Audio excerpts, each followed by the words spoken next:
안녕하세요. 미국 유학고수TV 시청자 여러분들, 유학고수입니다. 자, 오늘도 제 채널에 댓글로 질문을 남겨주신 구독자분이 계셔서 응답을 해드려 보도록 하겠습니다. 고수님, 실리콘밸리 이주를 심각하게 고려하고 있습니다. 요새 캘리에 노숙자가 증가 추세라는데 심각한 수준인가요? 블랙 라이브스 매터랑 코로나 이후 사람들이 다른 주로 많이 이사가고 있다고 하기도 하고요. 베이 지역도 안전한지요? 라고 물어보셨습니다. 자, 답변 드려보도록 하겠습니다. 하지만 제 개인적인 생각일 뿐입니다. 자, 답변 드려보도록 하겠습니다. 자, 그래서 지금 구독자분에게 제가 조언을 드리면, 지금 베이 지역으로 이사 올 것을 심각하게 고려 중이라고 하셨는데, 베이 지역으로 이사 오는 거는 심각하게 고려만 하시는 게 아니라 실질적으로 준비를 많이 하셔야 돼요. 자, 한국에서도 본인이 수원 지역에 있는 한국 최고 정상의 대기업에 들어갈 것을 심각하게 고민하고 있습니다 라는 사람이 있다고 쳐봐요. 본인이 고민한다고 그 회사를 들어갈 수 있는 게 아니잖아요. 그 회사를, 한국 최고의 그 회사를 들어갈 만한 실력을 갖춰야 되잖아요. 그러니까 일단 붙고 나서 생각해도 늦지 않다는 거죠. 그래서 자, 실리콘밸리 지역으로 이주하는 것을 심각하게 본인이 고려하고 있다라는 거 하셨는데, 이 실리콘밸리 지역에 있는 회사에 들어올 수 있는지 그걸부터 본인이 한번 점검을 해보세요. 실리콘밸리에 있는 회사들은 세계적인 그런 텍 기업들이 여기 몰려 있잖아요. 그래서 이 한국에 있는 텍 기업과 레벨이 달라요. 그거보다 한 차원 높은 어나더 레벨에 있는 기술을 가지고 있는 회사라서 인터뷰 준비를 정말 많이 하셔야 됩니다. 그래서 제 개인적인 생각으로 이 실리콘밸리 지역에 있는 회사에 진입하고 싶다 그러면 거의 고시 수준으로 공부를 하셔야 돼요. 실리콘밸리 고시라고 할 만큼 공부를 많이 하셔야 됩니다. 왜냐면 실리콘밸리 지역에 있는 회사들은 이 세계적인 대기업이기 때문에 수준이 굉장히 높아요. 그래서 면접 볼 때 정말 사람의 지적인 능력을 저 바닥 끝까지 볼 수 있는 질문을 엄청나게 합니다. 그래서 보통은 하루 종일 면접 보거나 1박 2일로 면접을 봐요. 그래서 아침 9시까지 오라 그래가지고 하루 종일 면접 보고 점심 먹이고 저녁 늦게까지 면접을 봅니다. 그래서 보통 한 4시, 오후 한 4시 반 정도에 면접이 끝나요. 그래서 아침 9시에 출근해서 점심 먹이고 오후 4시 반쯤에 집에 가요. 그러면서 9시에 오면 뭐하냐, 1시간마다 한 명씩 들어와요. 그래서 뭐 박사 같은 경우는 박사 면접관이 들어오겠죠. 박사 따고 한 직장 경력 한 10년 되신 분이 들어와가지고 온갖 테크니컬한 디테일한 질문들을 막 던지는데 그걸 모조리 대답해야 돼요. 그래서 한 명 패스하면은 이제 또 10시에 또 한 명 들어와요. 한 5분에서 10분 쉬게 하고 또 다른 박사가 들어와서 또 1시간 동안 테크니컬 디테일의 어떤 면접을 던지고 또 한 10분 쉬게 하고 또 1시간 있다가 또 한 11시에 또 다른 박사가 들어와서 막 이렇게 고문하는 거죠. 정말 이 테크니컬 디테일에 대해서 완전 멘탈 탈탈 털릴 때까지 모조리 물어본 다음에 거기서 모조리 대답해야지만 붙을 수 있는 시스템입니다. 그러니까 학벌이 거의 먹히지 않고요. 오로지 그 면접의 질문에 그 과학 질문, 뭐 수학 질문, 뭐 그런 거, 기술 질문, 물리 질문, 이런 질문에 다 대답할 수 있어야 돼요. 그러니까 공부를 굉장히 많이 하셔야 됩니다. 그러니까 사실 고민한다고 되는 게 아니라 일단 붙고 나서 고민해도 늦지 않아요. 일단 실리콘밸리 들어갈 만한 실력을 먼저 키우는 게 중요합니다. 자, 그래서 실리콘밸리 이주를 심각하게 고려 중이라고 하신 거 봐서 혹시 미국에 거주 중이신가요? 다른 주에 계시는 분들이 이제 실리콘밸리 오시려면은 공부를 많이 하셔야 됩니다. 특히 텍 기업들이 많이 몰려 있어가지고 이 지역에 면접을 통과하는 게 굉장히 어려워요. 그렇기 때문에 준비를 일단 많이 하셔야 됩니다. 자, 그리고 지금 블랙 라이브스 매터 그런 거에 대해서 얘기하셨는데, 자, 그런 거는 이제 정치적인 어떤 운동이라는 건 아시죠? 좌파 운동의 일종의 하나의 형태죠. 그래서 이제 흑인 인권에 대해서 운동하는 그런 어떤 좌파 운동의 어떤 하나의 무브먼트고, 비슷한 계열의 어떤 운동으로 이제 미국의 현대 대중문화를 강타하고 있는 이제 PC주의, Political Correctness, 이것도 일종의 좌파 운동의 하나죠. 그래서 뭐 예전에는 미국 사람들이 어떤 거에 대해서 스트레이트하게 좀 말을 했었어요. 예를 들면 저 지역에 뭐 백인 동네가 있는데 저기는 좀 이런 것 같아. 그리고 여기는 흑인 동네가 있는데 여기는 좀 그런 것 같아. 여기는 아시아 동네가 있는데 여기는 좀 그런 것 같아. 이렇게 자연스럽게 말했는데, 이제 이게 좀 부정적으로 심각하게 말하다 보면은 인종차별주의적으로 들릴 수가 있어요. 그래서 이제 인종 간의 어떤 갈등을 좀 적게 하기 위해서 현대 미국 사회는 어떤 대중매체 있잖아요. TV나 아니면 뭐 이런 어떤 파블릭한 공간에서 뭐 스피치를 할 때, 뭐 대학 교수가 강단에서 스피치를 할 때나 아니면 대기업 임원이 막 전체 테크니컬 컨퍼런스 같은 거 할 때, 이럴 때 이런 인종적으로 자극할 만한 그런 소재의 대화는 피하도록 하는 약간 그런 문화적인 어떤 컨셉이고 문화적인 운동이죠. 일종의 약간 좌파 계열의 운동인데, Political Correctness의 그런 무브먼트가 현재 미국의 대중문화를 강타하고 있어요. 그래서 함부로 미국에서 막 오셔가지고 사람들 많은데 앞에서 뭐 흑인은 이런 것 같아, 백인은 이런 것 같아, 동양인 이런 것 같아, 이런 얘기를 함부로 하시면은 미국에서 많은 비판을 받습니다. 그래서 회사에서 그런 말 잘못하다가 잘릴 수도 있어요. 그렇기 때문에 조심하셔야 됩니다, 미국에서 요즘. 그래서 현대 미국 사회는 인종적으로 굉장히 뭐랄까 차별받지 않도록 보호가 굉장히 잘 된 현대 문화를 가지고 있습니다. 하여튼 그런 거고. 근데 제가 지금 이 얘기를 왜 하냐면, 그 한국에서 이제 여러분들이 미국을 접할 때, 여러분이 미국에 직접 살아본 게 아니잖아요. 살아본 게 아닌데 미국을 간접적으로 경험하는 어떤 거의 유일한 창구가 그 한국의 이제 대중 매체잖아요. 한국 뉴스나 뭐 한국 신문 기사 뭐 그런 거잖아요. 근데 사실 제가 2008년에 미국 처음 왔을 때, 그때 미국이랑 지금이랑 미국이 거의 차이가 없어요. 미국은 항상 자본주의의 끝판왕이라서 잘 사는 동네는 되게 잘 사고 못 사는 동네는 항상 못 살았어요. 그러니까 이게 자본주의의 모습이잖아요. 그러니까 자본주의에서 강자, 많이 배우고 뭐 좋은 직장 다니고 좋은 부모 밑에서 태어나거나 뭐 그런 사람들은 계속 돈을 많이 벌어요. 그래서 미국에서는 자가용 비행기도 있죠. 이 나라는 자가용 비행기도 있는 시스템이에요. 그리고 어떤 사람은 자기 비행기를 타고 막 이동해요. 그만큼 돈이 많은 사람들이 많아요. 반면에 그 길거리에서 집도 없이 사는 홈리스들도 여기도 많죠. 근데 이 홈리스 문제는 어느 사회나 있어요. 한국이라고 홈리스가 없나요? 그러니까 근데 제가 2008년에 한국에서 미국 처음 왔을 때도 미국은 미국 이 모습이었고, 현대 미국도 옛날이나 지금이나 별로 달라진 게 없어요. 자, 근데 최근에 달라진 건 뭐냐면 한국의 어떤 정치적인 흐름이죠. 한국이 원래 굉장히 친미적인 그런 어떤 정치적인 흐름이 있었어요. 한국 원래 전통적으로 굉장히 친미적으로, 원래 한국이 나라가 작기 때문에 역사적으로 보면 뭐 삼국시대부터 뭐 국사 시간에 다 배웠잖아요. 사대주의 정치를 항상 했잖아요. 그래서 옛날에 뭐 삼국시대나 조선시대 보면은 중국한테 항상 사대를 했었잖아요. 작은 나라니까 어쩔 수 없죠.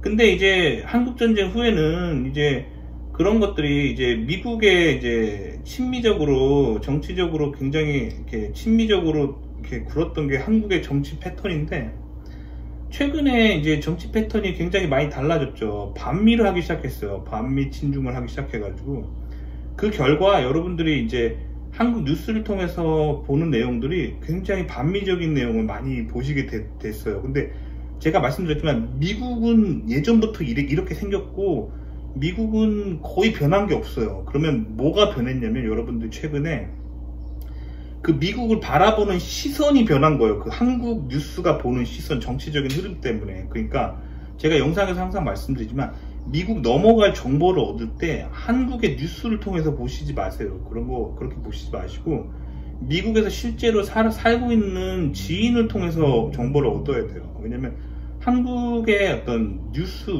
기자, 뭐 이런 사람들은, 미디어, 이런 사람들은 굉장히 이제 한국의 미디어들은 굉장히 정치에 붙어가지고 그 정치인들이, 그러니까 한국을 통치하는 세력들이 한국의 대중들에게 믿고 싶어 하게끔 만들어 버리는 컨셉들을 보여주는 어떤 프로파간다의 통로잖아요. 그러니까 그 정확한 정보를 사실은 매스미디어를 통해서 얻기 힘들어요. 그거는 이제 정치하는 사람들이, 그리고 통치권자들이 보여주고자 하는 모습들인 거잖아요. 그러니까 매스미디어를 통해서 어떤 정보를 얻지 마시고요, 실제로 미국에 본인이 경험하기 전까지는 섣불리 판단을 내리지 마세요. 자, 홈리스 문제가, 미국 홈리스는 옛날부터 있었고 지금도 있죠. 근데 생각해보세요. 한국이라고 홈리스가 없어요?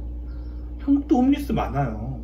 자, 근데 저 같은 경우는 제 얘기를 해드릴게요. 저는 서울 출신이거든요. 그것도 저는 이제 서울에서 강북 있고 강남 있잖아요. 근데 저는 강의 남쪽에 살았어요. 물론 강남 8합군 출신은 아닌데 강남 8합군 바로 옆에 동네에 살았었어요. 그래서 한국에서 살면서 서울의 여러가지 모습들을 보고 자랐어요. 한국도 어때요? 강남 가면은 정말 화려한 아파트에 스포츠카 타고 다니는 사람 많잖아요. 반면에 서울도 굉장히 어두운 모습이 있어요. 근데 저는 이제 강남 근처에 살았었기 때문에 어두운 모습을 별로 안 보고 자랐어요. 그러다가 제가 인생에서 정말 처음으로 홈리스라는 사람을 본 적이 딱 2번 있었거든요. 언제였냐면 서울역 갔을 때랑, 서울역도 저는 별로 안 가죠. 왜냐면 기차 탈 일이 뭐가 있어요, 서울 사람이. 근데 뭐 어쨌든 뭐 한국에서 회사 다닐 때 비즈니스 때문에 제가 뭐 부산에 내려갈 일이 있어가지고 서울역을 갔었는데, 그때 처음으로, 인생 처음으로 홈리스를 봤었고, 그리고 대학교 때인가 제가 용산에 게임 사러 갔다가 그 용산역에서 또 그런 홈리스나 거지, 뭐 그런 소위 말하는 뭐 몸 파는 여자들, 그런 모습들을 처음으로 봤었던 게 그럴 때였고, 정상적으로 한국에서 뭐 강남 근처에 살 때 그런 이상한 모습을 별로 보지 않잖아요. 오히려 강남 근처 살면서 많이 봤던 건 모던한 현대 건물과 대기업들, 그리고 뭐 명문대학교들, 그리고 뭐 쇼핑센터, 뭐 이런 걸 많이 보지, 뭐 그 홈리스를 서울 사는 사람이, 강남 사는 사람이 뭐 홈리스 때문에 막 인생이 힘들 정도로 뭐 그렇지 않잖아요. 무슨 말인지 알겠죠? 자, 근데 저도 미국에 살면서 요즘 인터넷이 발달해서 한국 TV가 다 나와요. 그래서 저도 한국 TV를 다 보고 있어요, 미국에 살지만. 근데 최근에 제가 한국의 한 뭐 다큐멘터리 프로그램을 보는데, 다큐멘터리 주제가 그 서울의 쪽방촌에 살고 있는 빈곤한 그 노인들의 실태에 대한 다큐멘터리였어요. 그거 보면서 되게 충격받았어요. 왜냐면 저는 쪽방이라는 데를 한 번도 가본 적이 없는데, 아, 저렇게 생겼구나. 저렇게 조그마한 방에서 빈곤한 노인이 그 혼자 그 뭐랄까 겨우 몸을 누일 만한 데 살면서 정말 최저 생계비로 사시더라고요. 뭐 한 달에 막 몇십만 원 안 되는 돈으로 국가에서 주는 보조금으로 겨우 살아가시는 거예요. 그래서 참 안 됐다. 그리고 내가 모르던 세계를 알게 돼서, 아, 저런 사람도 있구나 하고, 그리고 되게 안타깝고, 저런 분들을 누가 도움의 손길을 줬으면 좋겠다, 이런 생각을 했지만,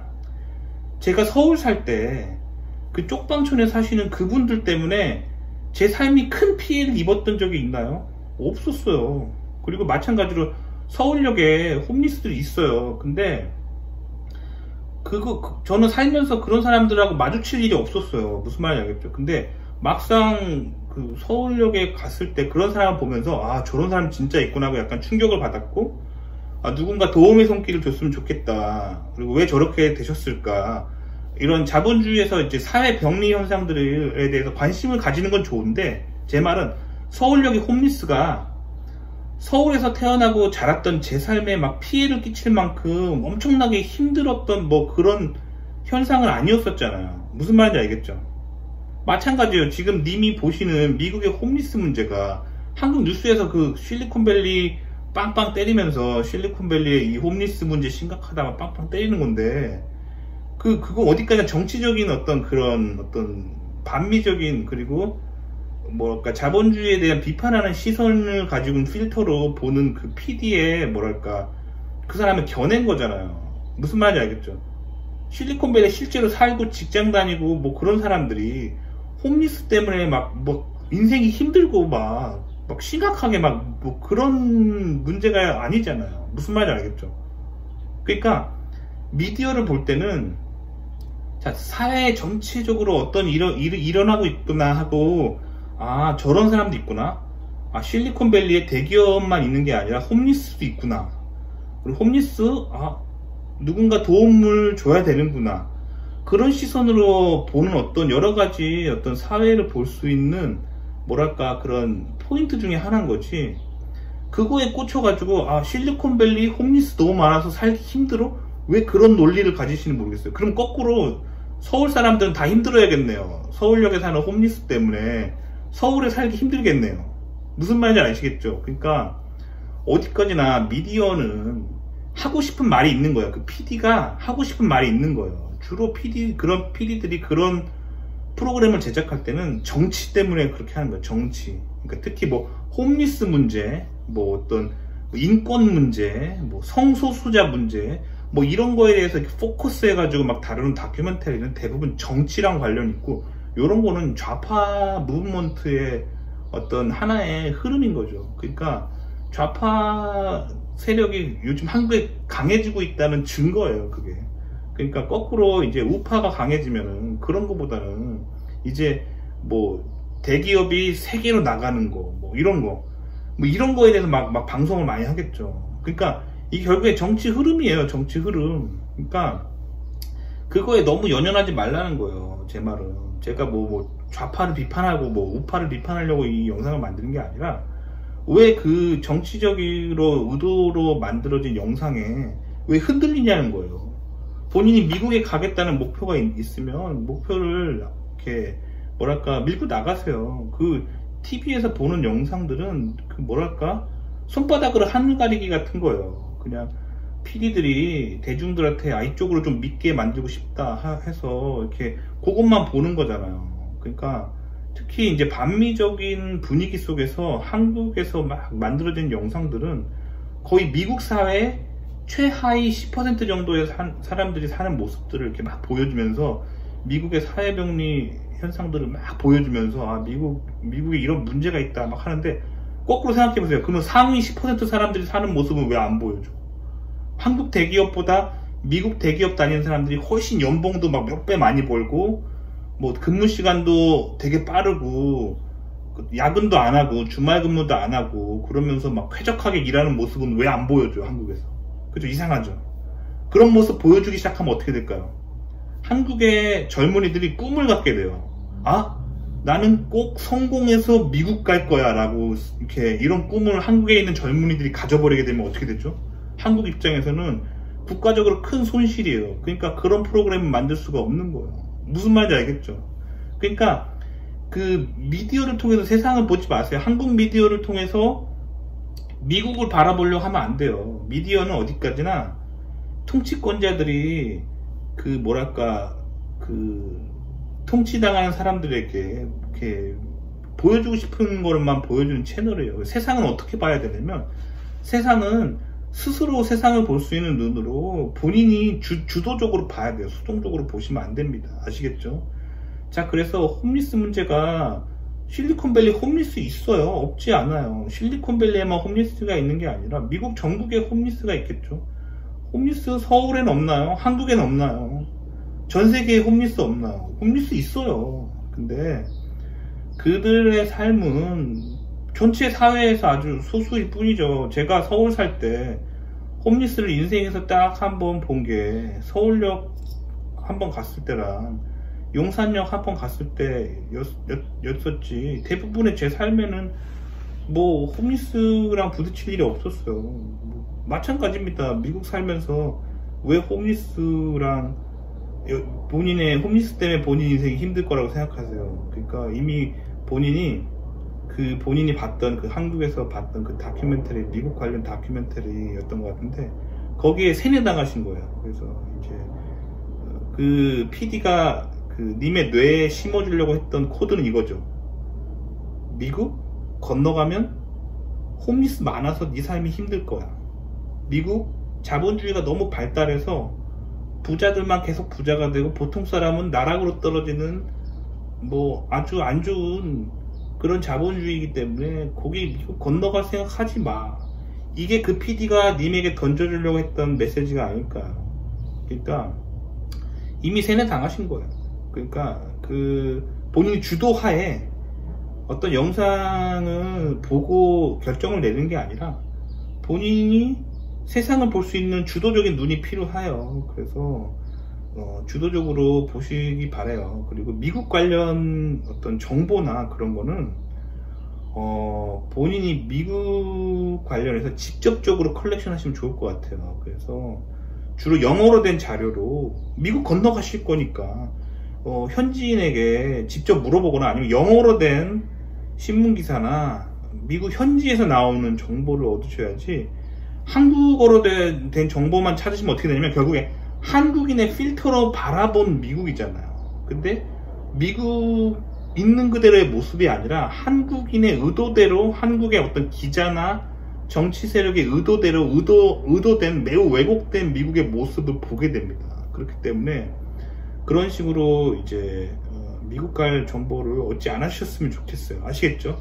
그래서 미국에 건너가실 때는 본인이 미국 관련된 정보는 본인 주도적으로 좀 찾으셨으면 좋겠어요. 그리고 미국의 현재 분위기를 좀 말씀드려 보자면 실리콘밸리가 요즘 굉장히 잘 나가고 있어요. 왜 잘 나가고 있냐면 이 코시국으로 인해서 뭐 원래 실리콘밸리는 잘 나갔지만 코시국으로 인해서 사람들이 비대면으로 활동하기 시작했잖아요. 그래서 비대면 관련해서 당연히 IT 기술, 스마트폰 기술, 뭐 인터넷 오브 띵스, 무선 인터넷,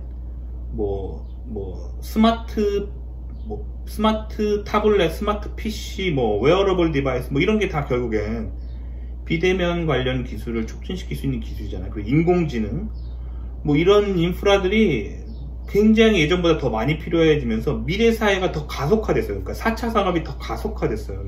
근데 실리콘밸리 원래 비즈니스 자체가 4차 산업이잖아요. 그러니까 실리콘밸리는 지금 엄청난 호황을 누리고 있어요. 그래서 주식이 막 최근에 엄청나게 뛰어가지고 여기 기업들이 엄청난 성장을 해서 지금 여기 기업은 사람이 없어서 지금 문제인 심각한 인력난을 겪고 있습니다. 그만큼 지금 실리콘밸리 취업이 잘 되고 최대의 호황기라고 보시면 돼요.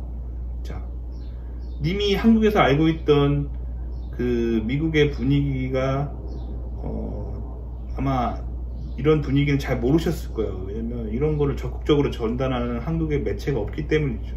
한국 지금 상황도 어려운데 굳이 미국 지금 최대 호황기다, 미국 기업들이 사람을 못 뽑아서 지금 난리다, 이런 얘기를 굳이 한국 언론에서 할 필요가 있을까요? 하면 어떻게 될까요?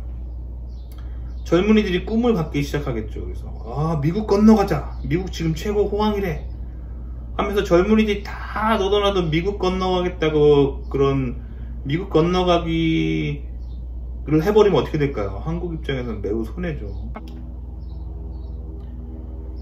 자, 이번에는 치안에 관해서 얘기해보죠. 자, 미국 관련해서 한국에서 아마 보도되는 뉴스들을 보면은 미국의 온갖 총기 사건 그런 게 굉장히 많이 나올 거예요. 근데 미국이 총기가 허용되는 나라이기 때문에 총기 사건이 일어나죠. 한국에서 일어나지 않는 사건이긴 하죠. 근데 한국에서는 살인사건이 안 일어나요. 한국도 일어나요. 한국은 근데 총기가 허용 안 되기 때문에 살인사건이 대부분 흉기죠. 칼, 이런 거죠. 살인사건이 안 일어나진 않잖아요. 한국도. 그렇죠. 다만 미국은 총기가 허용되기 때문에 칼보단 총이 더 더 편리한 도구이기 때문에 총기 사건이 일어나는 거고, 어느 사회나 일정 수준의 어떤 범죄는 일어납니다. 그리고 살인사건이나 강도사건이 일어나고요. 근데 한 가지 여러분들이 아셔야 될 거는 미국이라는 사회가 굉장히 다양한 사회가 있어요. 정말 잘 사는 동네가 있고 정말 못 사는 동네가 있어요. 마찬가지로 정말 안전한 동네가 있고 정말 치안이 안 좋은 동네가 있어요. 범죄자들이 사는 동네가 있어요. 미국도. 한국도 안 그럴 것 같아요. 한국도 있어요. 한국도 위험한 동네가 있잖아요. 무슨 말인지 알겠죠? 한국도 굉장히 위험한 동네가 있어요. 뭐 남자인 제가 낮에 돌아다니기도 좀 위험할 것 같은 그런 동네들이 한국도 있잖아요. 마찬가지로 미국도 있어요. 자, 근데 여러분들이 한국 뉴스를 통해서 미국 사건을 보실 때 이제 미국에서 뭐 무슨 사건이 일어났다, 한국에서 막 이렇게 막 빵빵 이렇게 보도가 되잖아요. 막 이렇게 언론이 팍 터뜨리잖아, 한국 언론이. 그러면 그걸 보고 미국 치안 되게 안 좋네라고 생각하실 게 아니라 그렇게 수동적으로 TV를 보시지 마시고 어디 사건이 빵 터졌으면은 거기를 한번 지도에다 그려보세요. 그럼 다음에 또 무슨 사건이 터졌다면 지도에다 그려보세요. 그러면은 이 우범지대라는 게 있다는 걸 알게 될 거예요. 범죄가 맨날 일어나는 장소가 있구나. 우범지대에서 일어나는 일들이 한국에서 보도가 되는 거예요. 대부분의 미국 지역들은 굉장히 안 좋네요. 믿기 힘들겠지만 한국의 언론에 워낙 노출된 분들이 미국 치안 안 좋다, 미국 위험하다 뭐 이렇게 생각하셔야 되는 경향이 있는데, 실제로 미국에 살아보면 미국 치안 굉장히 좋은 동네가 많아요. 다만 치안이 좋은 동네가 있고 안 좋은 동네가 있다는 거죠. 좋은 동네 사시면 되는 거세요. 저 같은 경우는 미국 처음 왔을 때 제가 그 개념이 없었어요. 그냥 물가 싼 데 사면 되는구나 라고 생각했는데 그렇지 않습니다. 물가 싼 동네에는 범죄율이 높을 가능성이 있어요. 그래서 어느 정도 미국의 중산층 이상이 사는 물가 적당한 곳 찾아가지고 사시면은 굉장히 안전합니다. 저는 이제 미국 생활의 달인이어가지고 싸다고 무조건 막 가서 살지 않아요. 그런 것보다는 이제 지역의 치안을 보고 치안 좋은 동네 살아요. 그래서 제가 이제 미국에서 거주하는 지역들은 굉장히 안전해요. 뭐 밤에 혼자 뭐 여자 혼자 돌아다녀도 되고 뭐 그냥 아이가 뭐 별 걱정 없이 뛰어놀 수 있는 좋은 동네들이 있어요. 치안이 좋은 동네, 그런 데서 사시면 돼요. 그런 데는 보통 어떤 사람들이 사냐면 평범하게 직장 생활 하는 사람들이 사는 동네 있잖아요. 중산층 이상의 미국인들이 사는 그런 동네 사시면 돼요. 그리고 한국에서 막 나오는 맨날 막 사건 사고 나오는 동네는요, 그런 데는요 우범지대예요. 근데 그 우범지대에서 일어나는 사건들을 한국 언론이 막 보도하는 이유는 자극적이잖아요. 막 뭐 누가 누구를 죽였다 막 이런 기사나 막 언론 보도들은 굉장히 자극적이라서 사람들이 자꾸 보잖아요. 그러니까 다루는 거예요. 시청률 때문에. 마찬가지로 한국에서도 뭐 무슨 강력범죄 일어나면은 막 언론이 막 앞다퉈서 다루잖아요. 똑같은 원리예요. 그러니까 뭐 범죄 일어난 사실에 너무 꽂혀가지고 그거 가지고 미국을 일반화하지 마세요. 뭐 얼마 전에 뭐 한국에서도 뭐 강력범죄 일어났잖아요. 경기도에서. 그럼 경기도는 위험한 땅인가요? 경기도가 얼마나 넓은데요. 경기도가 얼마나 넓은데 그 살인 사건이나 강력범죄 어디서 일어났다고 해서 경기도 절대 살면 안 되겠다 이런 생각 가지시지 않잖아요.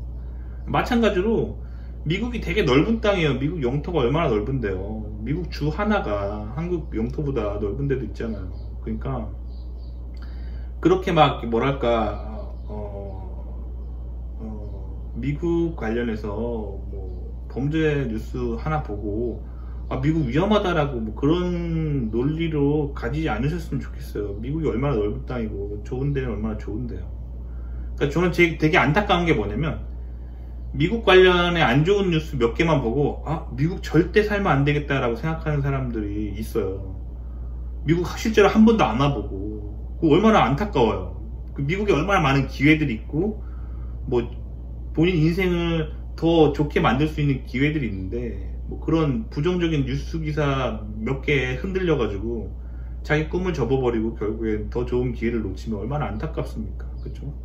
그러니까 뭐 언론을 통해서 뭔가 세상을 바라볼 때는 뭐랄까 수동적으로 바라보시게 되면은 뭔가 그 언론에서 일어나는 뭐 사건을 가지고 그 넓은 세계를 일반화해 버릴 수가 있어요.